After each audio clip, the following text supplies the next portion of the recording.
Hello, everyone. It is National Rebuilding Month, and if you find yourself rebuilding anything, then you might want to utilize some of the award-winning products you're about to discover. Wait, did someone say awards? Why, yes, I did. Because Matt Power is here to unveil some of the annual top 50 sustainable products of the year from Green Builder Media.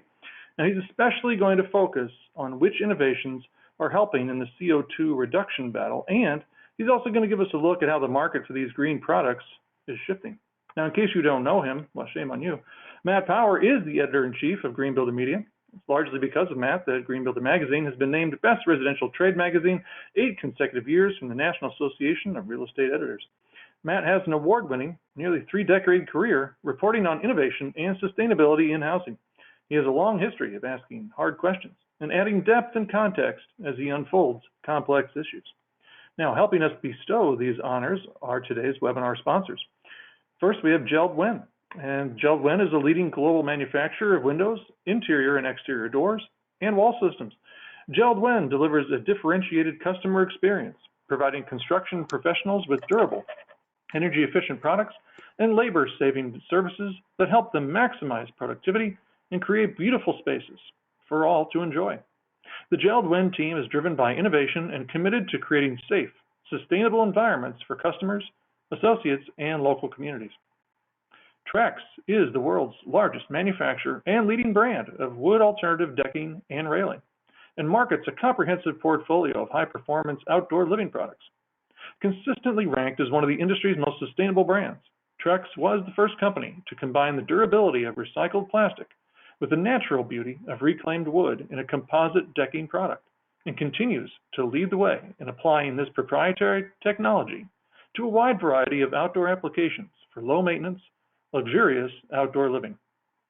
And Westlake Royal Building Products is the North American leader in the innovation, design, and production of a broad and diverse range of exterior and interior building products, including siding and accessories, trim and moldings, roofing, stone, windows, and outdoor living. For more than 50 years, Westlake Royal Building Products has manufactured high-quality, low-maintenance products to meet the specifications and needs of building professionals, homeowners, architects, engineers, and distributors, while providing stunning curb appeal with an unmatched array of colors, styles, and accessories. For more information, please visit www.westlakeroyalbuildingproducts.com. Now, you're welcome to submit questions for our guest. Simply use the questions box on the right side of your screen. I'll review those questions and pose them to Matt during the Q&A time set aside after his presentation. And now, the presenter of all Green Builder Media lists, Matt Power. Hi, everybody. I'm coming to you today from Florida. My permanent residence is up in Maine, but down here for a short visit and then heading back in a few days. So I'm experiencing the early summer heat and thinking about resilience and all the hot climate topics down here. I wanted to start out by talking a little bit about a question that I get a lot about these Green Builder sustainable products is, you know, how do we pick them? What are they really just at the whim of the editors? Because they are editor selections. And I hope as we go through the presentation today, you'll see that we do actually put a lot of thought into which products should be selected based on current trends and on current environmental issues and problems. And we're really looking for products that solve problems or products that are not greenwashing, but are actually sort of raising the bar and part of the solution of treading more lightly on the planet and you know, rolling back some of our excessive you know, CO2 pollution, et cetera. So that being said, here's some of the criteria that I'm going to be looking at as we go through my list of products. And I haven't, just FYI, I have not included all 50. I think we're up around 48 or 47. There were just a few that were, you know, they weren't what I'd call extreme green. They're certainly deserving of the award, but we just sort of, I was afraid we'd run out of time. So if you want the full list, you can always go to our website and you know, look at the digital magazine has the complete list of all the products that won. So if you look at my list here, there's a lot of different ways to say this, but we're really looking at resource consumption, right? So part of the embodied energy of any product is in the manufacture of it, right? So it's the transportation of raw materials, it's the manufacture of those materials. But typically the largest part of many products of their footprint, is what they call their ecological footprint, happens after they land in someone's house, right? So for it's how that product uses energy. So like for a heating system, it might take a fairly large amount of energy to create the metal and the plastics and all of the materials to build a heat pump. But it's the 30 years that it's used in the house where that really counts in terms of, that's probably about 90% of the impacts of that device. That's why it really matters how efficient a device is, because you're really trying to cut back on that end use. It's harder to cut back on the manufacturing side, although I would add that many of the manufacturers of these products you're going to see today are already taking steps in their factories to get down to what we call net zero waste and net zero energy. So the way they're achieving that is by recycling, all the scrap materials in their plants. Many of them are actually installing their own renewable energy, such as solar panels and wind power, and using that to power the actual plant operation. So, there is some positive movement on the manufacturing side, but there's no sort of free lunch product. I mean, all products consume some resources, unless they're made with 100% renewable material and 100% renewable energy. It's very hard to make the claim that you aren't using some resources and thereby creating some pollution. So that would be the sort of the holy grail, is to get to the point where we could have a full circular economy of materials that were fully recycled. And some of these products are working their way up there, and they're certainly head and shoulders above their competitors. And I just put through in at the end, this where it says recyclable does not mean recycled. You see this term all the time, and this is probably one of the biggest greenwashing terms, is like on anything made out of metal, they'll say this is fully recyclable. Well, as I'm going to get into in this presentation a little bit, there's not a lot of recycling going on, and in fact the amount of material being recycled globally is shrinking, which is kind of distressing. So when something says recyclable, my line is that's not good enough.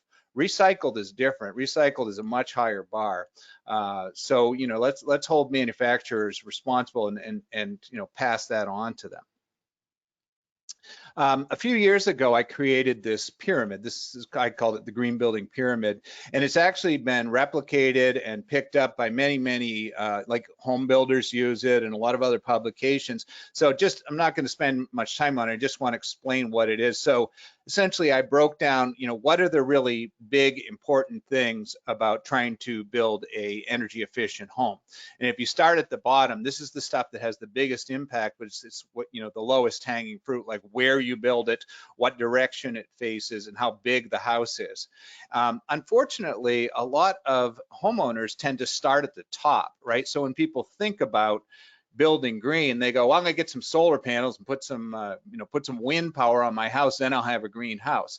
I mean, don't get me wrong, we're big fans of renewable energy, but unless you do the stuff in the bottom layers of the pyramid, putting that solar may not have the impact that you hope or want. If you've got a house that's real leaky and you put a bunch of heat pumps in it, they're still going to be working too hard to heat or cool that house because you didn't do the due diligent part of the pyramid on the bottom.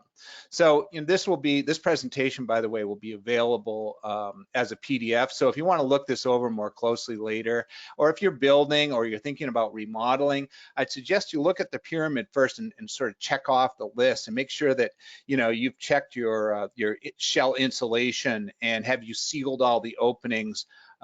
Even before you get to the little stuff, like LED lighting is not going to make a great deal of difference if your house is leaking like crazy. So work your way up the pyramid, and I think you'll be happier with the end result.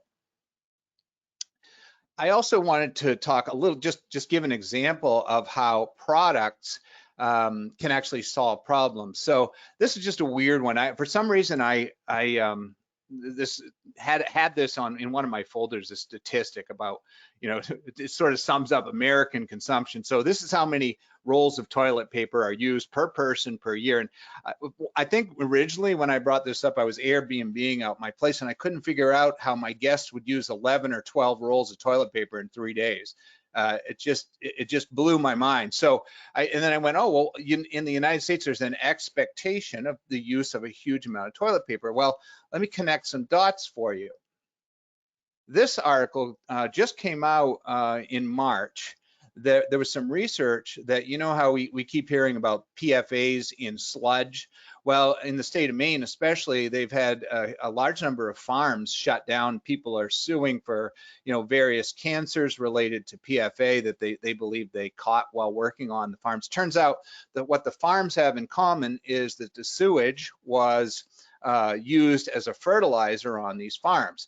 Now, what this research does is says that the PFAS that are in that sewage are probably coming from toilet paper, which, in the USA seems to have the largest PFA problem. We have the largest use of toilet paper, but there are product solutions for this. This is a simple problem that can be solved by the right product, and that is a bidet. Now you're going to laugh because Americans have never embraced bidets. Europe, they use them all over the world except in the US. But it's the reason I bring it up is this is just one example. If every American household adopted bidet use instead of using vast amounts of toilet paper, we might have no PFAS in our sewage anymore. So that's kind of an extreme example, but I wanted to show you, so this is how we think around here. We say, what's the problem, but what's really the root cause of this problem? And is there a product or a system that might be an easy course correction? All right, so to continue on it, before we get to the listing off some of the 50 and talking about them a little bit, when is a product green? The ultra simple way to say this is it reduces our need for energy, water, resources, and healthcare. And I threw in parts and labor too. That's sort of a, nowadays it's hard to get parts and it's hard to get labor. So if we want a lot of eco-friendly houses built, we need to make sure that we keep the parts and labor affordable. Alternately, and these are sort of the headings I'm going to use in this presentation, when it enhances or speeds these key factors. We don't need to go through those because we're going to go head by head in the article on these 7 points. So what I did, I divided up the products a little differently than we did in the magazine. In the magazine, we just broke them into categories, appliances, lighting, etc. But I think this is, in a way, is more relevant because we're talking about what does this particular product do that raises the bar in terms of sustainability. All right, so let's start with number 1, energy conservation. Heat pumps and air conditioning and heating technology have come great strides over like the last, say, 5 to 7 years. I think they're sort of capping out because they've done so much tweaking at this point. One of the things that happened was with products such as these is they went from single speed technology to variable speed compressors. So that not only made them a lot more quiet, it changed how they use energy. So they're sort of like they use just that trickle of energy that they need to supply the demand in the home for the heating or cooling that's necessary. As they become more efficient, I've also noticed, like with this LG unit, it's more capable of running multiple units, which is a really nice feature.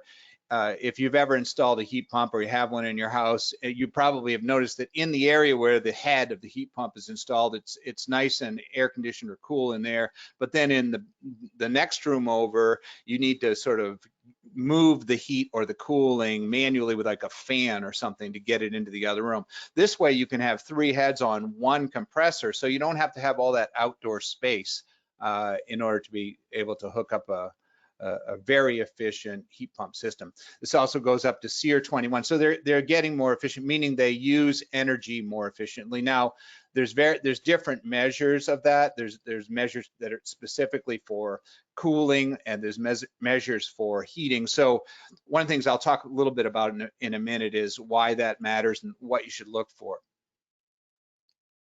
This is a Mitsubishi electric train unit. Another big change in these, in the especially the better known brands like these, they can handle colder climates, right? So they've tweaked the performance of these. It used to be that once you got down to about 6 degrees Fahrenheit, they became super inefficient. This one can go down to minus 13 degrees Fahrenheit, and that's also sort of one of the myths that at the time wasn't a myth, right? That heat pumps were not efficient in cold weather or cold climates. That is no longer true, except in the very extremes, places where you have, average temperatures, maybe far north Minnesota or something, where you're getting down into the minus 25 range on the regular during the winter. Down at the bottom of my little blurb there, you see the HSPF. That's a measure of its heating efficiency.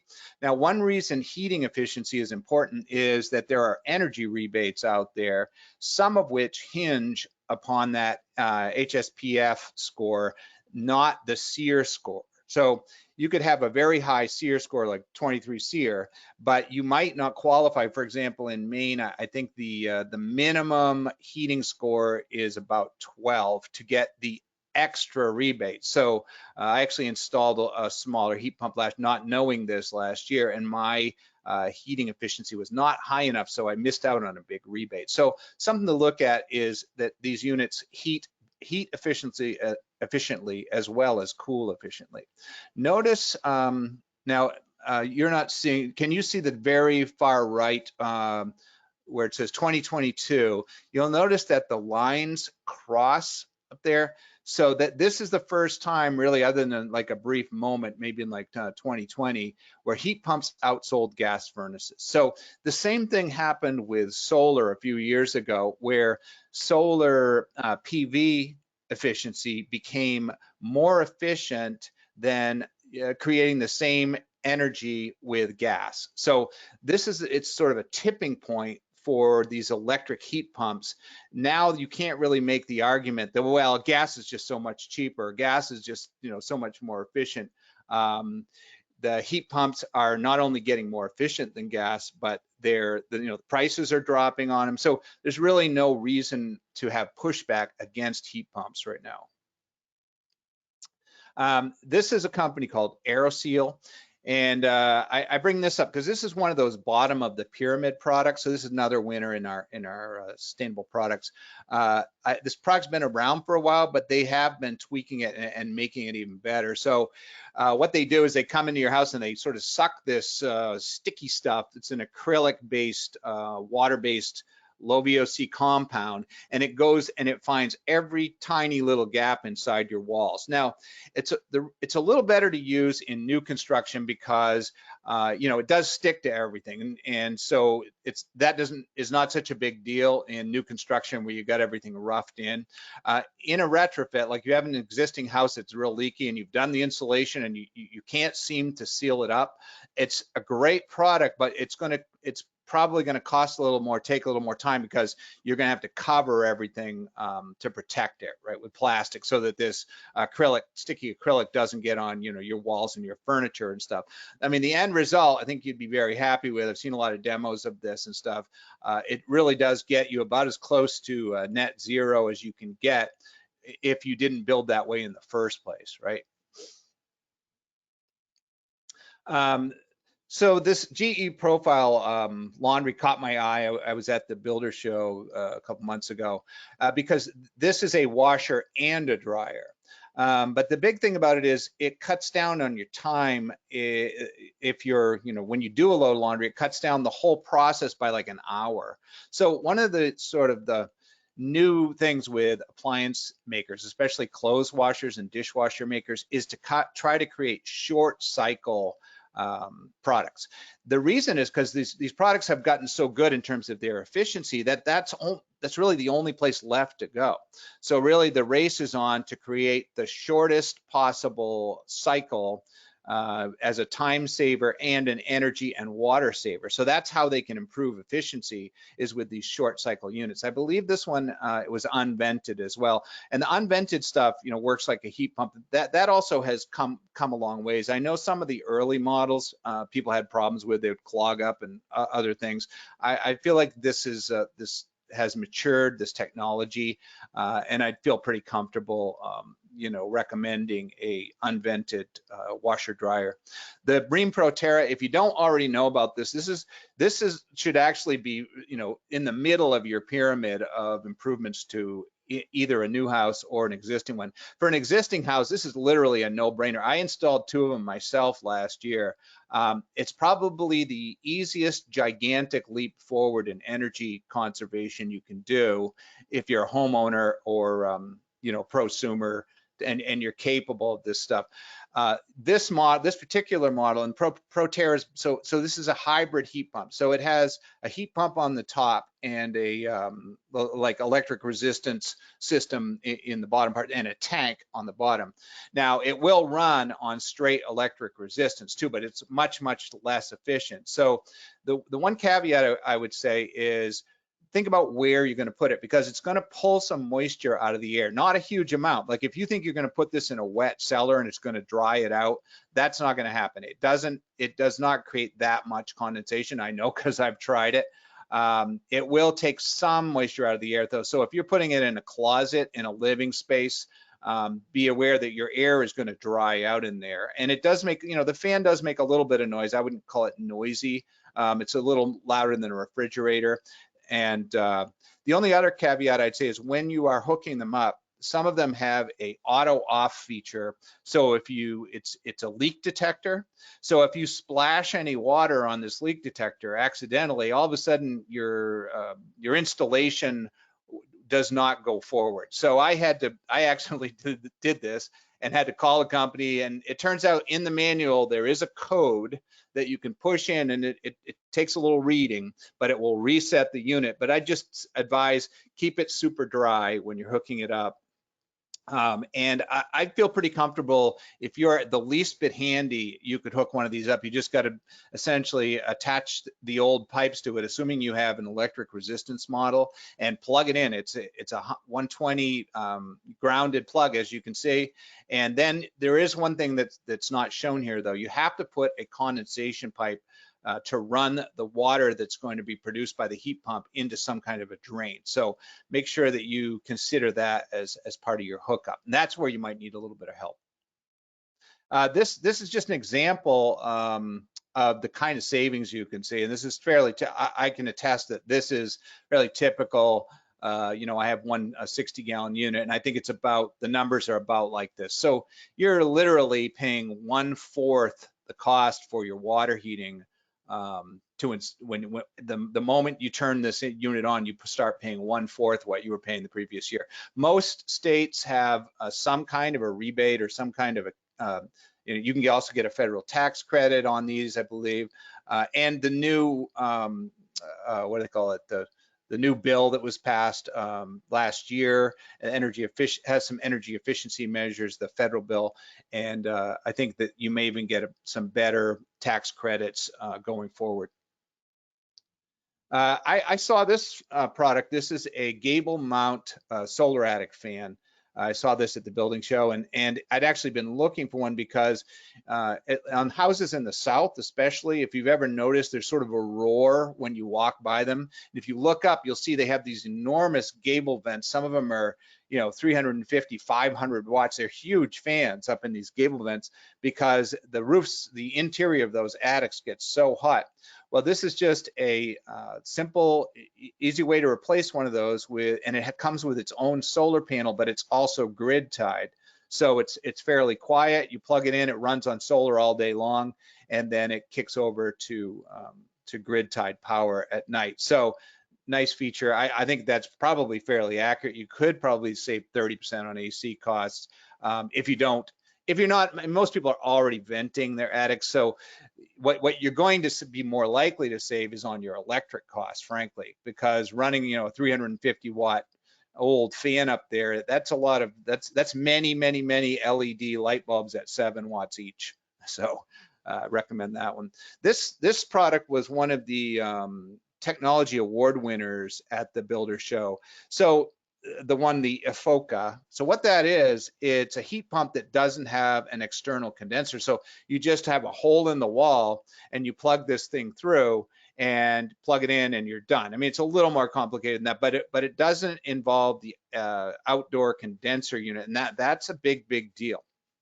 This one, I'm actually not sure if it's commercially available yet, but on my next slide, I will go into that. So the transition has begun. Okay, so air conditioners, you may have looked around, your local box store and seen like these Medea units and these sort of U-shaped units that go in your window. Well, these things are going like crazy. I mean, the market is exploding for these, and for good reason, because they are 30 to 40% more efficient than the old air conditioners. Also, I have a couple of them, and they're super quiet because the compressor hangs outside the window, and they work great. But there is some confusion. They're not actually, the ones that are available now are not actually heat pumps. Okay.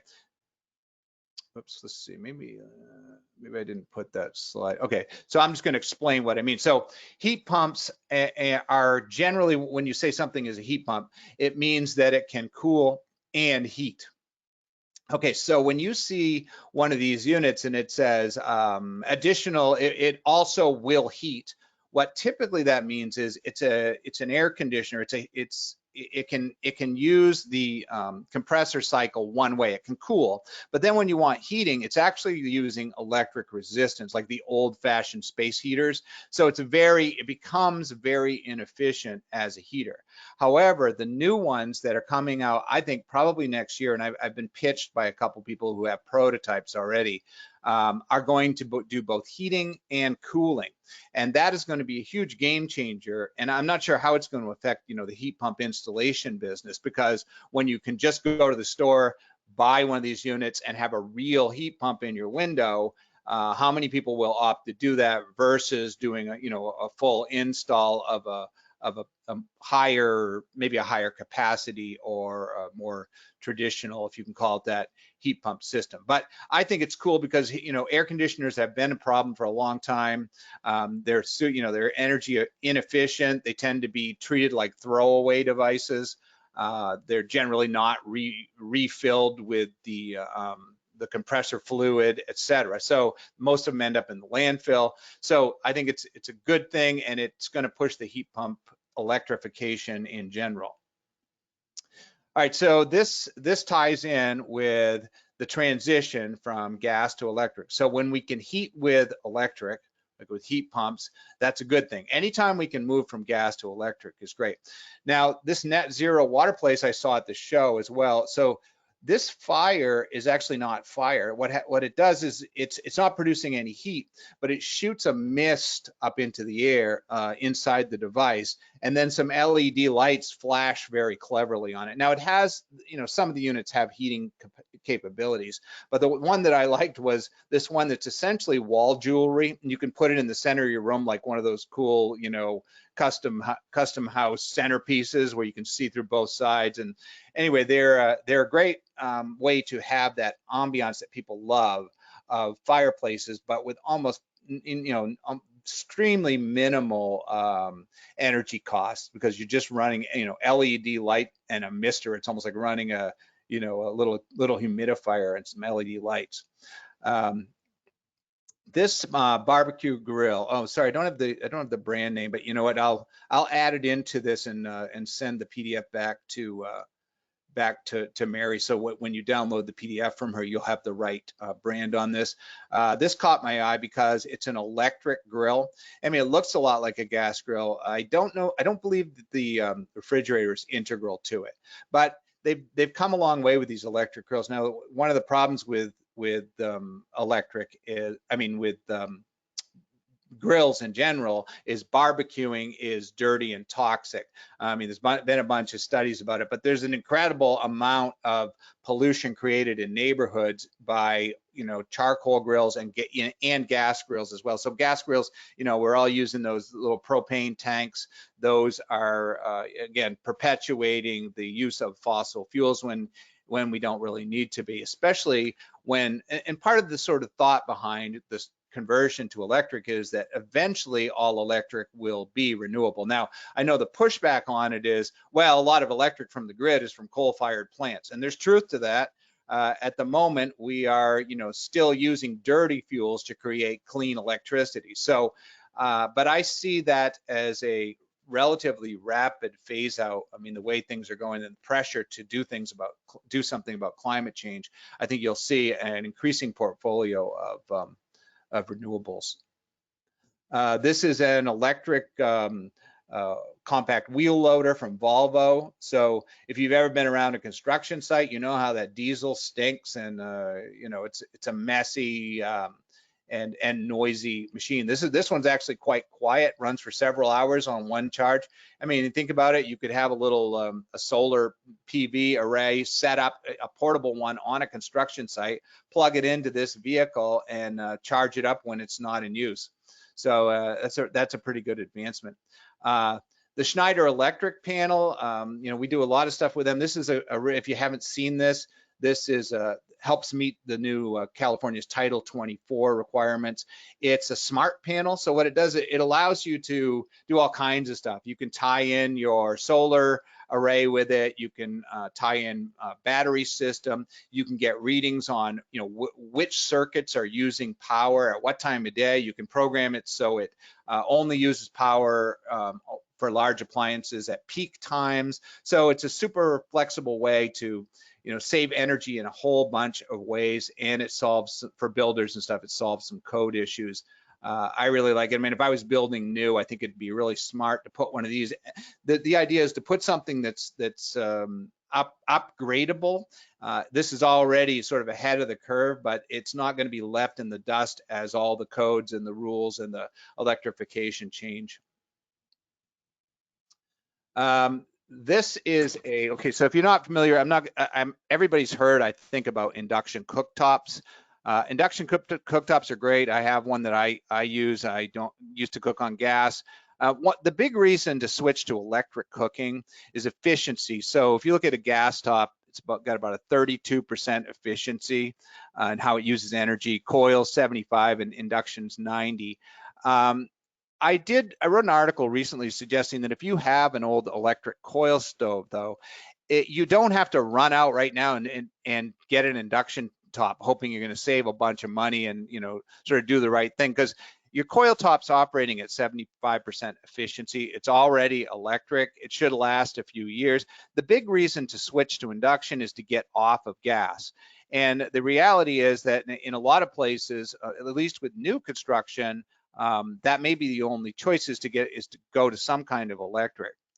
However, you know, there's a lot of states that they turned this into a political issue, right? You heard sort of a lot of nonsense about, oh, they're going to come take your gas stove. Well, to my knowledge, no jurisdiction has suggested confiscating or you know, outlawing gas stoves. All they're saying is when you build new or when you upgrade to a new appliance, that you can't get a gas stove anymore. You got to go with some kind of electric model. If you look at the green states here, these are all states that pass these politically motivated, you know, preemptions to oppose gas stove bans, which, you know, sort of, I thought it was more just sort of a political game stirring. And I couldn't resist throwing in a map here of the Confederacy down below it, because, you know, I'm kind of a history buff, and when I saw this green map, I went, wow, that kind of looks like the old Confederacy, and just I thought it was funny that they almost lined up with against the gas stoves. It was a kind of a silly connection. Now let's move on to other reasons that we gave these products awards. Reducing extraction and disruption. So this was when I led off, I talked a little bit about how recycling is actually going backwards. So, when you hear about even metals being recycling, that and part of it, things kind of got screwed up during the pandemic. Some things that were going forward started going backward. So this report, the circularity gap, found that the share of minerals feeding in that is reused declined in 2 years from an already paltry 9.1% to 8.6. So, when people say things are recycled, in fact, I got in a big argument with a friend of mine who lives up in Nova Scotia because he's hardcore about recycling, and I said, I think I threw something in the trash one day, and I said, I said it's never going to make it to the recycling anyway. So what do you mean? He says you can't do that, and I said, well, this is what I told him. I said 5% of plastic waste is recycled. And that doesn't mean, and I'm not advocating that you don't recycle, but it is a bit disheartening. And I think that this is, when people say, well, I recycle, and that's the green thing they do, that's like literally like almost doing nothing when you actually look at what percent of stuff actually ends up back in products. The reason I brought this up is because these products that are using recycled, I think deserve a huge pat on the back, because they are in the vast minority of manufacturers. China has also, they were doing much better than us. They've actually stopped recycling plastic too, which is unfortunate because there's so many people there in such a vast industry. Part of it is the trade wars, and they don't want our piles of plastic trash anymore. We're sort of shuffling it off to them to get them to recycle it. Now they don't want it anymore. So this is all sort of bad news about plastic products, and in a way it can actually create a problem in some of the material pipelines for these manufacturers who are trying to get recycled product, because you've got to be able to have a company that will do the shredding and prepping and get the product to you. This one, this is on a related note. This is Geldwin has just come out with some composite windows. I don't know if they've got any recycled content in this, but they are building sort of more resilient windows. They've upgraded the glazings, which means they're higher energy efficiency level. And so what they're doing is they're blending wood fiber with what they call synthetic polymers. Now, I tried and went through all their literature and did not see what the synthetic polymers, it's a form of plastic, like polyethylene, for example, is a synthetic polymer.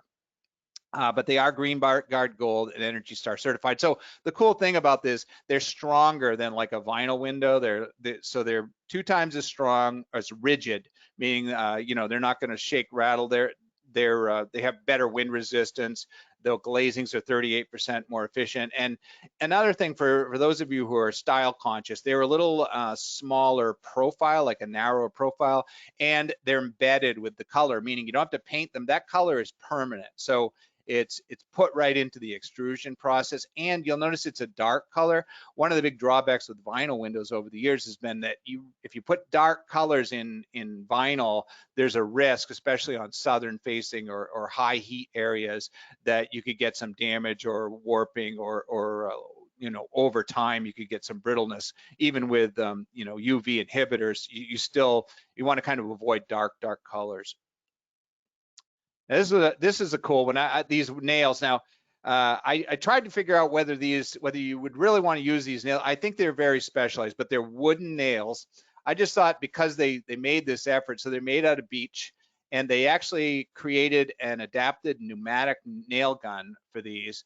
And I think they're for very specific applications. They said, vertical wood claddings, exteriors on houses. So they're things that are not subject to a high amount of uplift, like hurricane uplift. What I would like to see, which I could not find any testing stats on it, I'd like to see, what's the resistance of these, like how much holding power do they have, and what happens over time. Like, with metal nails, for example, they actually, for a while, they actually get stronger, like galvanized nails, because of the way they interact with the wood and the rusting process, up to a certain point. A lot of fasteners actually get stronger, but I'd want to know over time what would be the outcome. This Euclid stuff is, again, another recycled product. This can be added to, so essentially it's a way to get rid of a lot of plastic waste, and at the same time add some fiber strength to certain kinds of concrete for certain applications. So it's not a green concrete per se. You're not replacing the Portland cement, but you're adding this Euclid fiber strands, which is sort of ground up recycled bottles that turned into a fiber to create strengthened concrete for special applications. Trex, I have to say, I've been in this industry for 30 plus years, and Trex has been at the front the whole way, and they are, they've been including a large amount of recycled content all the way through, and they continue to do so, and their products, they have stayed, their products have lived along with them. The fact that they are still around, I think, speaks volumes to the technology, because there were other brands of composite decking that went out of business. There was one, I actually had installed a product called Correct Deck a few years back, and went back after a few years. It started to get black mold spots on it. Trex solved those problems early on, and has created a product that has lasted and continues to be the leader. In fact, see, if you look at, this is our brand survey, came out in the same issue as the sustainable products, and these are what professionals think are the greenest brands, in all the different categories. So in decking, you see that they are right at the top. So they don't even have any of those. See the red numbers there? That means they got internet trolls saying awful things about them. You'll notice Trex managed to slip through that gauntlet because frankly the product's good, and what are you going to say? There's in my experience, I haven't heard a lot of negative things about them. So that speaks a lot, and the fact that you're using all this recycling content. Enough said. It's a great product. Highly recommend.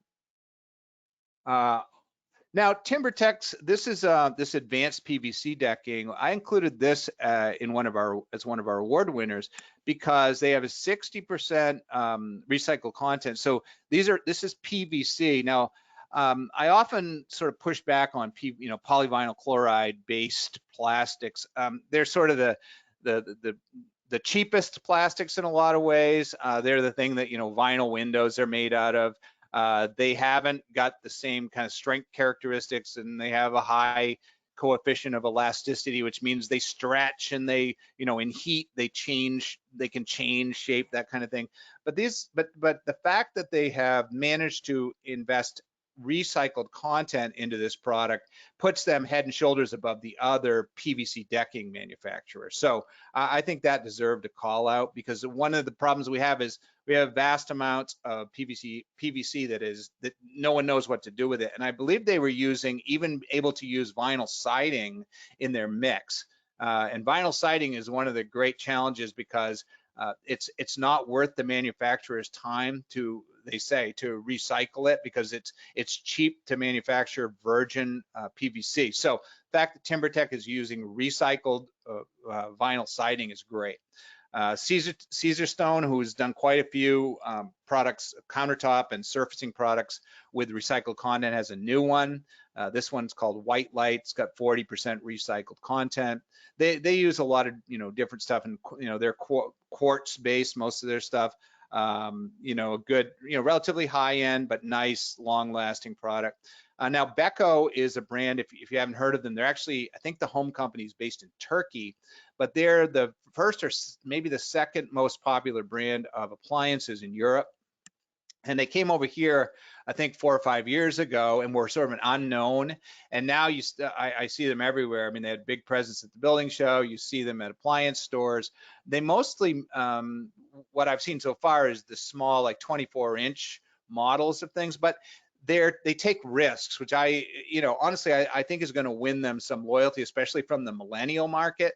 The fact that they try to do stuff that's above and beyond on the sustainability front, like this unit has a tub that's 60% recycled from plastic water bottles. Now that catches the attention of, I have a daughter who's a millennial, and I know that's kind of thing, if she's sitting side by side with two appliances, that she's going to pick this one because the manufacturer made an effort. So kudos to them. Here's another product, porcelain tile flooring. It's it's just a tile flooring, but it's sourced within a 500-mile radius for 95% of the raw material. So they're not shipping stuff on diesel-powered ships over from someplace in Bulgaria or something where they've sourced their raw material. So again, these are the kind of things that's a green decision, right? That's a sustainability decision. So I think it deserves some support. Tan timber. I met the owner of this company at the show, the builder show. So this is what they call thermally modified timber. So the cool thing about this stuff, it's been around for a while, and there's several companies that do it. What they do is they heat lumber up to a certain temperature, and it bakes sort of the oils into it, and it bakes out the moisture, etc. And it supposedly adds a great deal of durability and longevity to it. So you can use something like, aspen or, even pine, which is a, fairly fast growing, less expensive, less endangered, woods. And you can get the same kind of performance that you might out of a hardwood from the Amazon rainforest. So the idea is you have fewer exotic hardwoods being shipped over from endangered areas and a lot less chemical preservative. So I think, again, this is a great technology. Now, the only question is, what is the embodied footprint? Because there's a heat element involved. Now, I know the owner was talking about possibly having renewable power. I don't think they're quite there yet, but they're adding some renewable power to provide the heating. So at that point, you could get almost a net zero plant operation of producing this lumber. So it'd have a much lower footprint than a lot of different traditional methods for long-lasting lumber. This is unified steel stone coated roofing. I believe it's metal roofing. This is from Westlake. It's one of our sponsors. One of the things that we run into around the country is people want roofs to look like the traditional roofs in their neighborhood or the traditional asphalt roofs they grew up with, etc. So sometimes we have to bow the knee to that, or to the homeowner association. And this is a great way to do it, right? You're getting a super resilient metal roof product that can handle a 2.5-inch piece of hail. And it can handle the high heat, which is a greater and greater problem every year. It has less transfer to the living space of that heat. So it's got a lot of great resilience features. So in this durability space, this is a great product. This company also makes other things, like I believe they make manufactured stone veneers and other very durable, resilient products. It's Westlake. Hail, and by the way, is becoming a much bigger deal. And in Tornado Alley, which by the way has moved 200 or 300 miles to the east now, I just saw a special about it yesterday, because of climate shifts. The tornadoes are getting bigger. They're moving east, and you're hitting states that aren't used to getting slammed. But the same thing is true with hail. Hail is getting worse. It's getting more common. It's moving to different geographic areas. And even insurers are starting to be hesitant. You'll notice that there's riders now. If they weren't there already, keep an eye out for riders for hail, because the auto insurers are aware that hail is now a bigger risk, and that the premiums are going to be going up and up. So having a roof that can withstand hail, great idea. Now here's a product that I've been following for a few years now. It's this magnesium oxide.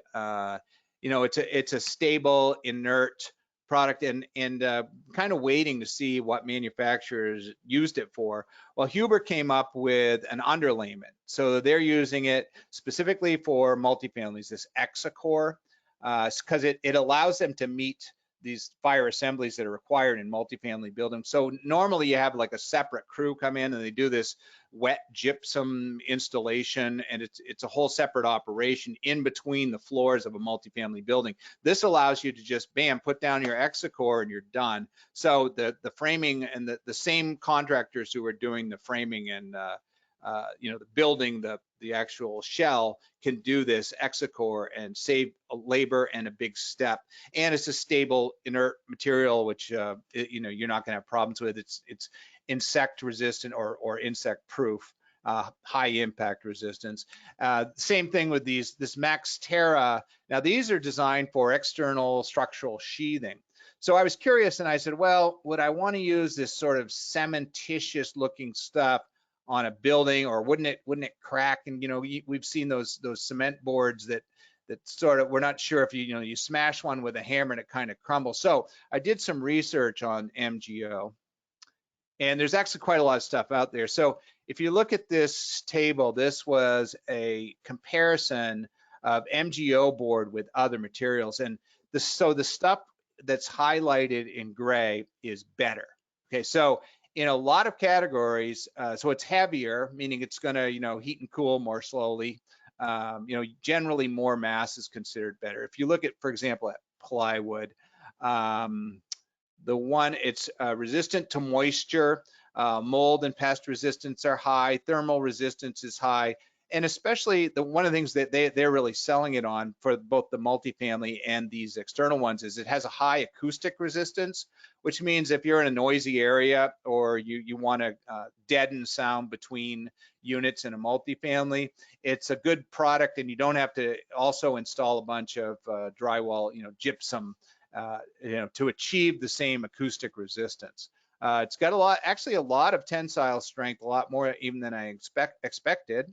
So essentially, it's a very tough, strong sheathing product. It seems like it's got some good stats there.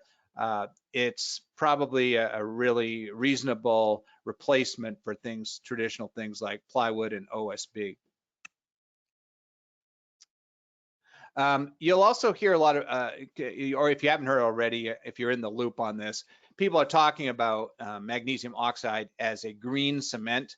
Well, I did a bunch of digging on this too, and actually I kind of, ultimately I walked away going, the eco impact verdict is still out, because you can find studies that say that it is it's got a lower CO2 intensity than Portland cement, but then you'll also find studies that say that when you take into account other aspects of the production of it, that it is got a higher greenhouse gas emission than traditional Portland cement. So I guess what I'd say is there's no agreement among the science research community yet whether it's a good green cement option. So I'm not going to recommend it as a green cement option. I think we need to hear more, and we need a clearer picture of what's going on. In the health and quality of life category, I threw in a lot of different things. This Fantech EcoTouch I like because the sensors have been out for a while. You've heard of like the Aware sensor and Foobot and some of these other ones that detect certain things in your house. This one is tied in with some of your ventilation, your Fantech. So I like the fact of connecting the dots between a device that recognizes when there are toxins in the air and then activates things automatically. Now, I haven't tested this out. I don't know how. I know some other companies have tried this.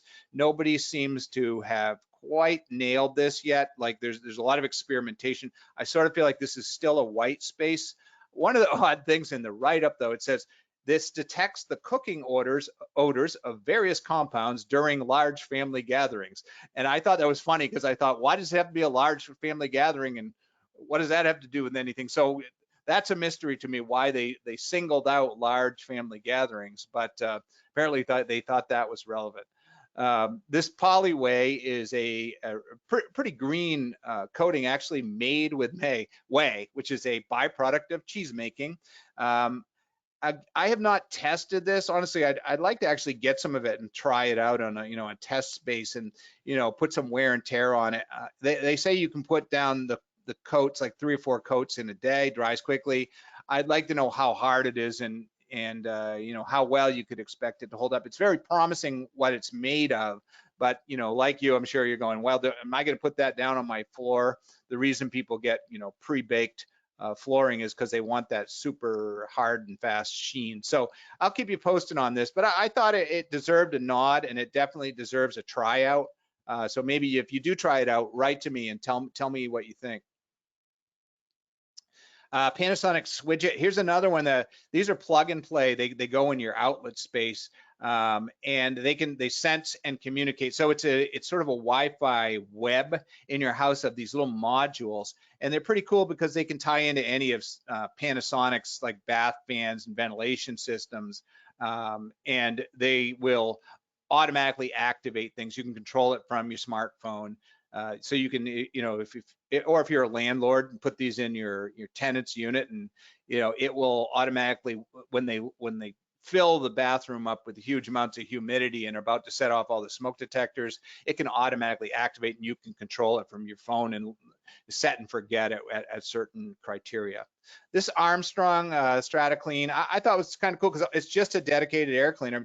It just plugs into your ceiling. So if you were looking for an easy way to get a pretty efficient, MERV 13 is getting up there. I mean, that's about as close as I've seen. Like, I haven't seen anybody get up to really like a MERV 16. Like, if you buy a fairly high-end HVAC, whole house filtration system, about as high as it will go is MERV 13. Now, you're not quite at the size where you're going to filter out, coronavirus. But you're getting close. So you'll get just about everything else. I don't know if that's a Virion. MERV 13 will catch Virions. You might need a HEPA or a MERV like 16 for that. But you're certainly going to get, most particles. You're going to get all of the stuff that creates dust in your house, or maybe allergies, pollen, that sort of thing. It's going to make the air feel a lot cleaner. I really like automatic range hoods, and Brown just came out with this. It's called the Elite Custom Range Hood. Again, you can set this thing up. It's got infrared sensing to turn on or off. And I asked the guy who was at the show, I said, could you actually, as a landlord, could you set this so that it couldn't be overridden? So if you have a tenant and you want tenants to use this thing, because the problem is people don't use range hoods. So I like a range hood that automatically comes on. And the pollution from cooking is a greatly underestimated toxin in our indoor air. Whether or not you are using a gas range is something I've talked about in my writings. Is a lot of people think that gas ranges are the only problem. No, it's what you're cooking is creating toxic smoke as well. And then the gas range just adds a few more noxious elements. So you really need to ventilate, and it can't be a recirculating vent. It needs to be one like this that vents all the way to the outdoors. And of course, you need some makeup air, so you want to figure that in. And the simplest way is to crack a window. But again, is that really what you want? Do you want cold air blowing through your window, or do you want to put a dedicated fresh air intake somewhere else, like on the other side of the room? Anyway, good product. So a couple years ago, I wrote an article about who uses kitchen range hoods. Turns out that only about 8% of the time do people use their range hood.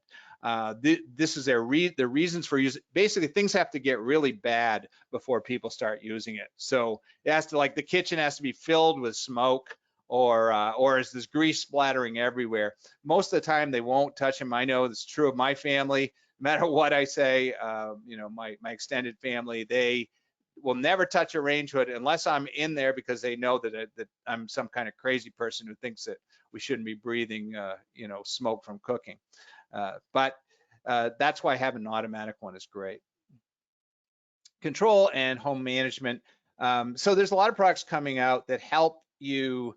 It's not just about, oh, I want control over my house. It's, I want control over my house in a way that helps me save money, right? And save energy and water. So like this Moen Smart Sprinkler Controller, they estimate, and this is a very rough estimate, that you could save 15,000 gallons on a typical home irrigation system. I think that's probably, on people that I know that have, large scale irrigation, they're always on at the wrong time, or they have to manually turn them off and manually turn them on.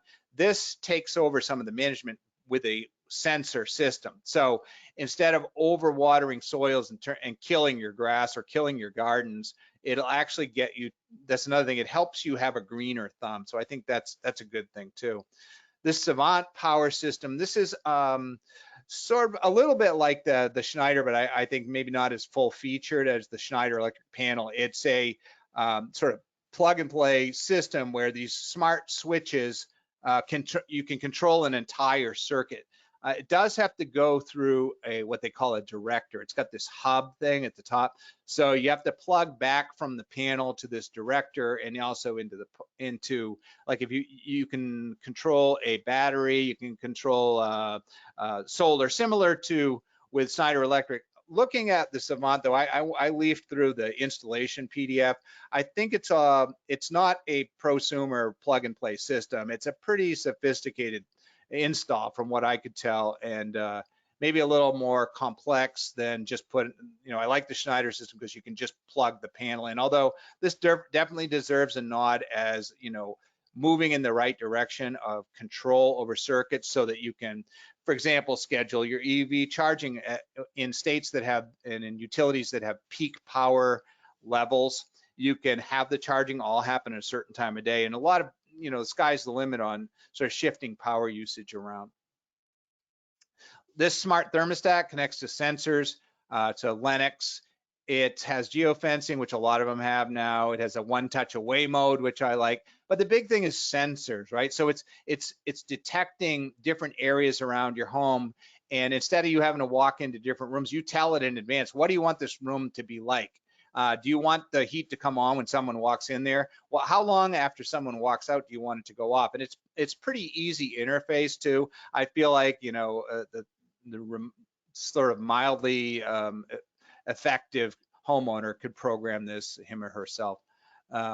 This HVAC, this is a sort of a little more obscure one, this ADO Pro IoT Internet of Things interface. So if any of you have installed different brands like I have of products like appliance, like HVAC systems, like I've got 2 different brands of mini splits, for example. The problem is now I got to pull up multiple apps to try to control them. This sort of helps you control different things either through the app or it translates so that different devices can communicate with each other. So it has when it says it has the HVAC protocols from all the brands, if you have a house that has multiple different components from different companies, this might be the tool you've been looking for to simplify that control. I wanted to mention sensors. Now on the right here, sensors are they're sort of like AI. They're suddenly upon us, right? I mean, AI has been emerging for a long time, but all of a sudden it's all over the news. I think sensors are another big thing that's actually they're quietly hitting. So if you look down this list of, there's so many things now that have sensors in them that you don't even think about, right? I mean, you know about the obvious ones, but for example, avoiding injuries is kind of an obscure one. Like, how would you avoid injuries? Let me give you an example of how sensors might be used. So Uponor has a leak detector called Fin, and say you have some older parents who are, you put them in an ADU in your backyard, but they're, like a lot of our parents, they don't want to be bothered. They don't want you to worry about them, or they don't want to be surveilled, right? They don't want cameras or anything to keep track of them, even if they're frail and we're concerned. What if they fall? What if we don't know? Well, this is an example of sensors. So Fin senses the water in your house. It has basically an algorithm that can detect every device in the house, including your irrigation, your toilets, and it can identify which toilet's leaking.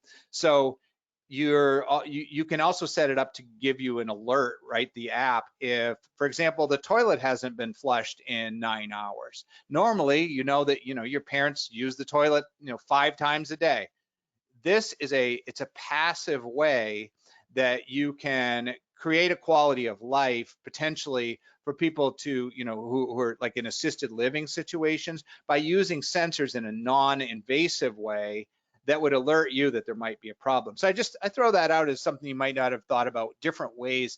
And sensors can be used for, I say, for evil too. Let's not say everybody's going to use them for good. I mean, I have been reading about people putting various devices on their ex-girlfriend's car, tracking devices, and you can imagine sensors being misused in other ways too. So I think we've got to go into it with eyes wide open and always try to aim for the good, and but be aware of the bad. Renewable energy and storage, near and dear to our heart. We all love solar, and I keep waiting for sort of that tipping point with batteries where it's really gonna make sense for us to move from the grid tied system so that everybody has batteries, and that we have a clean battery technology. I mean, lithium iron is what Jinko uses, and it's probably one of the most efficient, and it does have an iron. It's a combination, so it's a not a full-on lithium battery, so it's probably a little more sustainable. The hybrid inverter is key. So a hybrid inverter means it'll invert for battery usage, and typically that means that it'll also kick over when you lose power, so it'll run the house from the battery as well. The key is whether it has an automatic transfer switch. But anyway, Jinko is a good company. We do a lot of stuff with them. This 400-watt cell, that's one of the highest powered panels out there. And they have a big operation in Florida now too, so they've made a lot of inroads into the American market too. So good company, good products.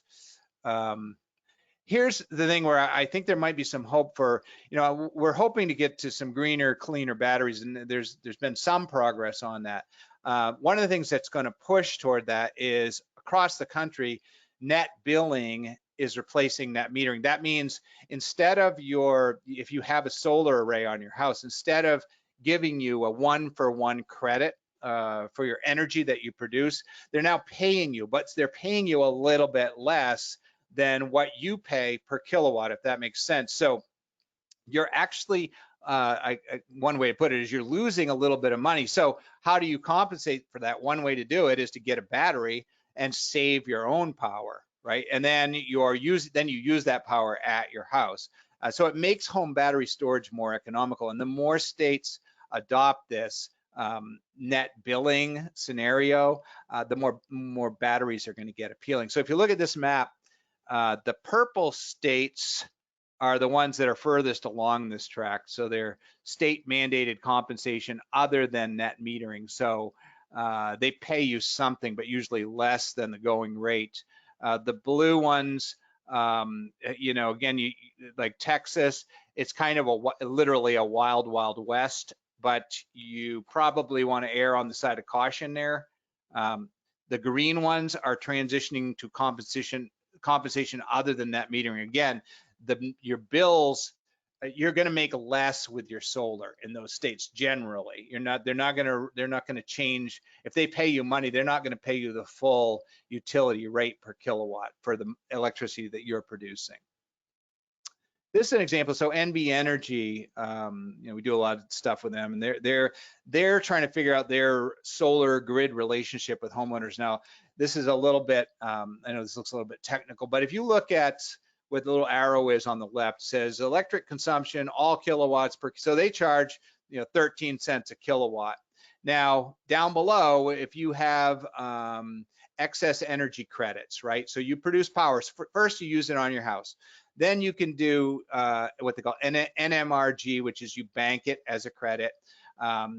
Or you can do these different tiers where they pay you money, right? So they just mothballed 1, 2, and 3. So now you're down to tier 4 of what you can do. So it's 10 cents. So they will pay you in cash 10 cents a kilowatt hour. So so it's that credit rate, if you look up on the right, is 75% of the retail electricity rate. Now, there might be reasons to do that, right? You might go, well, it's just extra energy. I don't really need the other energy. So you could have a larger array and you could actually make some cash back from it. So it's not like there's no reasons for it, but I do think it's going to push people who want to get the maximum bang for their buck toward eventually having a battery solution. If you're not into collecting money from your array, but you're instead really into getting the most efficiency, you may shift to batteries. Solar Edge home load controller. This is just an add-on sort of to the Solar Edge. They have apps and it's actually a pretty good app, and they're probably one of the best known solar control systems. This allows you to control big stuff and ratchet down your energy usage by controlling it directly. I like this new Certainteed Solstice shingle solar roofing. It solves HOA NIMBY problems, and in a lot of HOAs at least would like to have control over what your solar looks like. Now that is shifting somewhat. If you look at these blue states down below here, these states have passed solar access laws. So now in these states, if your HOA says, oh no, you can't put solar, you may have legal recourse in that state because there's a state level law that says, no, an AOA can't tell you can't have solar. So that's kind of a positive new development. I mean, honestly, I'm not a big fan of HOAs. I think, they have their uses, but for the most part, I just as personal opinion, I feel they do more harm than good. But if you bought a house in there and you love the house that's in this neighborhood, sometimes you're stuck with them and you got to work with them. This is, there's a lot of different tech coming out. This one, we included this, let's see if this company, oh, actually I have this, I guess I didn't make it in here. I have a battery that was one of our Hot 50 is a iron air battery. Oh, it's Form Energy down at the bottom. Sorry, didn't see it. So Form Energy is the name of the company, and they're working on a rechargeable iron to air battery. Now, can't say I 100% understand the technology, but basically they're using rust. So the battery breathes in oxygen, converts it to rust, and then the rust is converted back to iron. I mean, it sounds bizarre, but apparently they're able to create a lot of energy with this process, and they've got a big operation. So it's considered by sort of the money people as one of the best options for a greener, cleaner, cheap battery down the pike. Now, I'm a big fan of salt-based batteries. There was a company called Aquion in Massachusetts that I think is still around, but does not do the salt-based batteries. And I'm hoping somebody will find the sort of holy grail method for salt-based batteries soon, because I think there's been a lot of research on it and it's promising. They're not as efficient as they need to be so far. Lithium, we have big problems with lithium, and not only is it, we're running, the reason we're running out is because of EVs. So nobody knew the EV market was going to grow so fast for electric vehicles.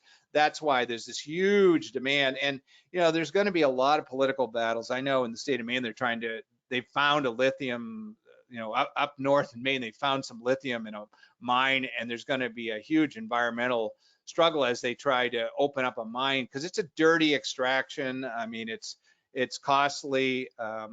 It's lucrative for the mine, the company owning the mine, but not always great for the communities around it. So I'm hoping that what'll happen is it'll naturally find other sources, and we'll phase out lithium over time. I wanted to call out for waste and water management. The folks at E1 who make this grinder pump, it might not seem like a obvious green product, but what this does is it moves sewage great distances up hills or wherever you want it, and gets it into the proper treatment facility. So if you think, oh, I'm too far away, it costs a fortune to put in a line to get to the sewer, or I'm at the bottom of a hill, this is a great way to get septic effluent out of waterways. And if you look at what's happening down the south, especially, I mean, our waterway, our algae blooms and everything else, the water is getting impregnated with so much junk down here, and a lot of it comes from private septic systems. This is a great way to move the sewer effluent to where it can be treated properly. Even if you live in sort of a rural county, you can put it into small diameter pipes and move it along. So cool technology. This is a new thing from Uponor called the Aquaport. It's kind of cool. What it does is, you say you've got like a multifamily building, and you've got two different systems. One supplies the domestic hot water, like for your showers and dishwasher and stuff, and the other supplies the heating baseboard. What this does is taps into the heating boiler. Like typically those might be on a separate boilers. Taps into that same boiler to provide your domestic hot water. So again, you get rid of potentially a whole bunch of extra piping. You've got one system instead of two. It cuts your energy cost by I think what they say up to 35%. So again, I love technology like this that steps into an existing infrastructure and just makes it and goes, hey, what about this idea? And like, why didn't we think of this before? And offers a product solution like this. So really cool idea, cool product, nice one. I'm going to stop there. I think I've blathered on enough. I hope everybody gets something out of it, and I'm open for some questions. So take it away, Mike, and I'm happy to answer questions from anybody. Thanks. All right, thank you, Matt. And I'm going to put that in the chat box for everybody to see, as well as they can hear us asking for questions. We do have one from Susie. Yep. She was asking about insulation and air sealing. She was wondering if you can address the current status of makeup air to help maintain healthy indoor air quality with the tighter homes that we're seeing. Makeup air. Honestly, one of the drawbacks in U.S. construction, there's hardly ever been discussions about makeup air, and I think it's key because what we do is we put in all these great, fans and systems that only go one way, right? Like bath fans, and we have these air change requirements. But you're right, that air has to come from somewhere. Now, I have, like, in my own renovations, I've put in passive vents, which are not they're not balancing the air. Now, my understanding is that there's some products like ERVs out there now, like I think the Panasonic 200, which is their new ERV product, has a balancing built into it. So the newer energy recovery ventilators and heat recovery ventilators, I believe, will add to the supply of fresh air that is necessary. So even if you turn on the range hood in the kitchen, if it senses a pressure drop, I believe it will compensate.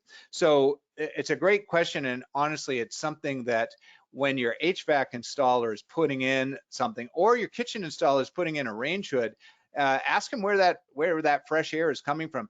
What I've had to do, for example, I used to put in wood stoves. I don't use them anymore, but I always added my own fresh air intake. I actually had a boiler installed recently, and I had to cajole the installers in to put it was in the basement of a multifamily.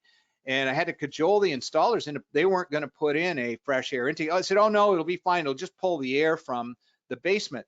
But the problem is there were other boiler units down there and other combustion, appliances. And what's it going to do? It's going to backdraft out of there. So they looked at the manual, and lo and behold, in the manual, there was a place to attach a fresh air intake. And I think if you ask the question, you can get them to do it, but it's not going to happen automatically unless they're a really great company.